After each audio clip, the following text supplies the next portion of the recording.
Hello and welcome back to HardReset.Info. In this video, I will tell you how to fix charging to 80% only on Android 16. Let's begin.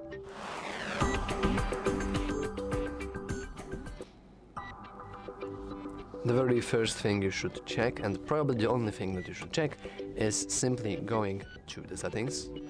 In the settings, you want to scroll down a little and go to your battery. And in the battery, go to battery health and charging optimization.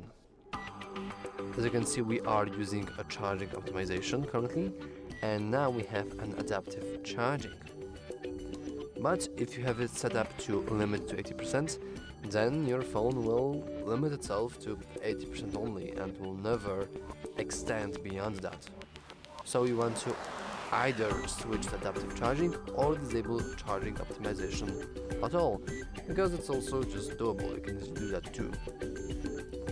So yeah, that's all for the video. If you found it useful, remember to like and subscribe. Thanks for watching.